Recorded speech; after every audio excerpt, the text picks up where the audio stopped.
Muka Umum. Kami mohon sebelum dilanjutkan kepada penuntut umum maupun penasihat hukum gunakan waktu yang sebisa mungkin. Kita berharap nanti jam 6 sudah berakhir, gitu ya. Ya, silakan. Baik, terima kasih mulia. Kami lanjutkan nanti. Tadi sempat disinggung mengenai ada saksi yang telah diperiksa di penyidikan selain BAP ya, kemudian mencabut keterangan di sidang. Sudah tanya dia pendapatnya kepada ahli. Nah, pertanyaan saya, apakah komponen untuk menilai keterangan saksi yang mencabut tersebut hanya semata-mata seperti yang ahli sampaikan tadi? Dapatkah kita menilai ini saksi berdasarkan pemeriksaan di persidangan pada saat ditanya apakah saudara pernah diperiksa, dipaksa? Tidak. Saksi jawab tidak. Diarahkan tidak. Diancam tidak. Artinya tidak ada alasan yang sah oleh saksi tersebut mencabut BAP-nya. Itu bagaimana penilaian ahli terhadap saksi yang memberikan keterangan tersebut di persidangan? Saya mohon nanti formulasi pertanyaan, jangan saya menyimpulkan. Ya, maaf ya. Jadi saya ingin jawab terhadap saksi yang mencabut keterangan. Memang pada umumnya saksi itu mencabut disebabkan karena ada alasan-alasan yang ada paksaan, intimidasi dan sebagainya. Tetapi juga bisa juga dengan alasan-alasan yang paling penting dalam saksi adalah keterangan diberikan tidak independen. Salah contoh misalnya saja tidak ada ancaman, tidak apa, tapi malah justru reward. Misalnya, udah kamu perlu memberi keterangan, kamu tidak jadi terdakwa misalnya. Itu termasuk di dalamnya adalah mempengaruhi independensi saksi. Jadi kalau saksi mencabut di sidang pengadilan, kalau memang itu dipandang keterangan sebelumnya itu tidak benar dan diberikan alasan-alasan hukum yang menyatakan ketidakbenaran itu, boleh juga. Ya. Jadi prinsipnya mencabut itu harus ada argumen mengapa dia cabut pada saat itu. Nah, kalau misalnya mencabut disebabkan karena intimidasi, yang mengintimidasi diproses lebih lanjut. Ya. Tapi kalau mencabut itu karena iming-iming, yang mengiming-iming juga diproses. Karena yang penting saksi itu adalah independen.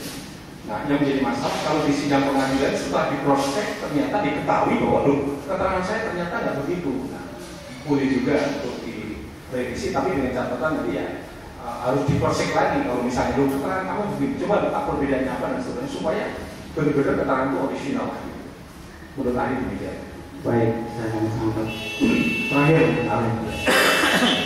Tadi ada menerangkan bahwa amanat undang-undang tipikor adalah untuk mengembalikan sebesar-besarnya kerugian.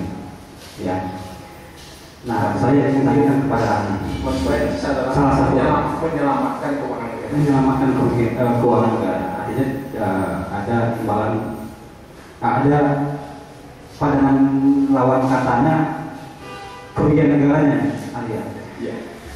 Pertanyaan saya, apakah ada korelasi terhadap pelaku tindak pidana? Korelasi antara pengembalian kerugian keuangan negara dengan hukuman yang akan dijatuhkan kepadanya. Jadi begini, saya ingin jelaskan tadi penjelasan saya bahwa amanat undang-undang itu kalau saya tarik historis itu adalah tujuan utamanya pada saat itu adalah untuk menyelamatkan keuangan negara.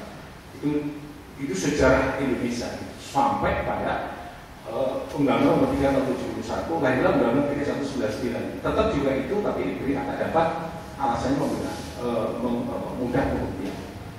Memang itu terakhir dengan RUU perubahan tipikor ini mau diganti, nggak usah ada kerugian keuangan negara, semua korupsi adalah suap. Saya menentang itu dan kemudian kita bertemu lagi terus kita dimasukkan lagi. Singkat kata bahwa itu pentingnya bahwa itu penyelamatan keuangan negara dan undang-undang korupsi adalah sebagai tindakan preventif agar supaya uang negara itu terselamatkan dan dengan cara seperti itu negara kita akan cepat maju. Nah, persoalannya bagaimana kalau orang itu mengembalikan keuangan negara? Itulah maka dirumuskan dalam pasal 4 yang menyatakan bahwa pengambilan keuangan negara tidak menutup kemungkinan menghapus kedudukan. Jadi itu menunjukkan juga bahwa saya kurang tahu pasal itu sudah saya protes bahwa ini kosong dihapuskan karena itu tidak relevan dalam konteks ini. Kalau memang pasal itu ada seperti itu, maka semua tindak pidana yang menimbulkan akibat kerugian pada masyarakat dikembalikan, dipasalkan semua, penipuan, pencurian dan sebagainya. Rasanya nggak logis karena sifat jahatnya itu sudah melekat. Nah, sifat jahatnya di mana tadi saya katakan, kalau itu dalam konteks pasal 2 pasal 3, dua-duanya itu harus punya motif kriminal. Jadi ini yang membedakan dari yang lainnya. Jadi kesimpulannya bahwa tetap juga kalau mengembalikan tetap juga dan seterusnya. Cuma yang sering sekali saya temukan di dalam berkas dalam kaitannya dengan laporan BPK, kalau misalnya ternyata pelanggaran administrasi, tolong segera kembalikan dan seterusnya. Ini contoh juga adalah PP 37 tahun 2006 ya. Itu kan ada rapelan, tiba-tiba ada PP rapelan, PP-nya terbit bulan Oktober, rapelannya 1 Januari sampai sini. Saya mengkritik bahwa PP itu salah, saya bilang waktu DPR jangan melaksanakan. Ternyata dari DPR yang melaksanakan, akhirnya terbitlah Permendagri yang isinya suruh membalikan itu administrasi, jadi melawan hukum mengembalikan. Betul, itu situ untuk melawan hukum mengembalikan. Maksud saya korelasi antara jumlah hukuman yang akan dijatuhkan, gitu. Oh, itu yang menjadi blunder. Nah, ini balik lagi kebetulan ada pertanyaan Pak Jaksa di sini. Jadi blundernya hakim itu kata diikat dengan undang-undang itu yang dimulai dari menetapkan seseorang menjadi tersangka dalam kerugian keuangan negara yang kecil. Tadi sudah saya sebutkan, mengapa keuangan negara itu tiba-tiba diancamkan didakwa pasal 2. Ini yang menyebabkan hakim tidak bisa berbuat apa-apa, mau dan tidak mau dia harus menghukum dengan ancaman pidana minimum. Jadi bukan, kayaknya belum menyentuh pertanyaan. Sebentar Pak, barangkali korelasi antara pengembalian keuangan negara dengan penjatuhan pidana. Mohon maaf, saya kira ini menyangkut penilaian ini, menyangkut penilaian bagaimana seharusnya orang berbuat, orang menjatuhkan sanksi apabila ada kedangan tertentu. Saya kira begitu. Ya. Ahli ini kan yang ikut dalam pembahasan dalam undang-undang ini. Apakah ada pada saat ahli ikut dalam pembahasan tersebut ada amanat yang disampaikan dalam undang-undang tersebut bahwa apabila kerugian negara 100 juta dikembalikan 100 juta, hukumannya lebih ringan dibanding yang mengembalikan 50 juta, begitu? Oh, tidak ada, karena itu ranah diskresi hakim. Oke, cukup ya. Saya sekarang punya pilihan. Dalam konteks tadi saksi sudah dapat saya catat di sini, apabila dia adalah pejabat atau memiliki kedudukan tertentu, dia pasal 3 dipadukan pasal 2. Apa hanya itu yang menjadi pembatas tatkala ada kasus seperti tidak ada korupsi atau ada hal lain? Karena ada sana ada BH di pasal 3-nya tidak ada BH, tapi menyalahgunakan kewenangan. Ada pendapat? Jadi saya ingin sampaikan begini. Jadi bedanya apa dengan pasal 2 dengan pasal 3? Karena di pasal 3 itu penyalahgunaan wewenang. Intinya kan begitu, penyalahgunaan wewenang. Nah, kalau itu penyalahgunaan wewenang berarti orang itu punya kewenangan. Yang diatur di mana? Ya, karena itu ada kerugian keuangan negara. Penyalahgunaan terkait dengan pengelolaan keuangan negara. Maksud saya, kalau itu pasal itu, siapa sih yang menyalahgunakan wewenang? Apa kemudian tukang becak bisa melakukan itu? Karena dia nggak keluar keuangan negara. Jadi prinsipnya kan gitu Pak. Jadi pejabat negara atau pegawai negeri yang diberi tanggung jawab mengelola keuangan negara. Orang-orang yang tidak diberi kewenangan mengelola keuangan negara, berarti nggak mungkin mengenakan pasal itu. Prinsipnya begitu. Akhirnya diperluaslah itu sebagai pengecualian kalau dia mengelola keuangan negara secara terpisah.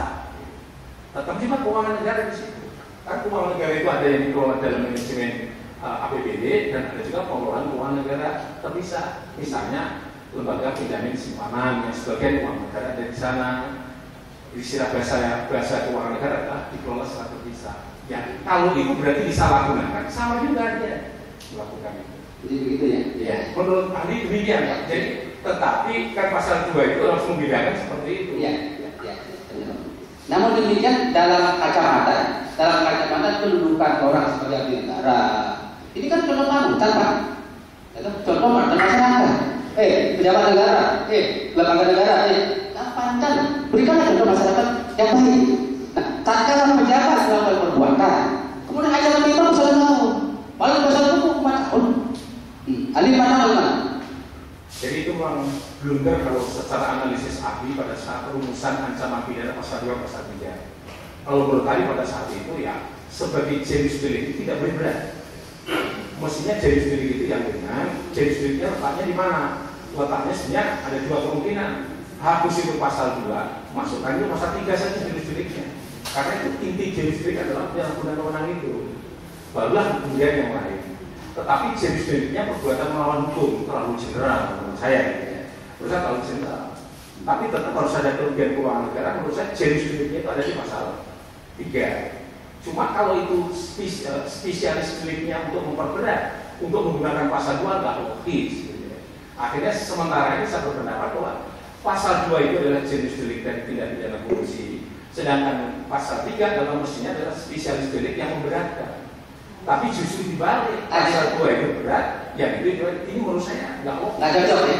Nggak cocok itu ya? Tidak cocok, karena mestinya penyalahgunaan wewenang itu lebih berat daripada semata-mata melawan hukum. Iya.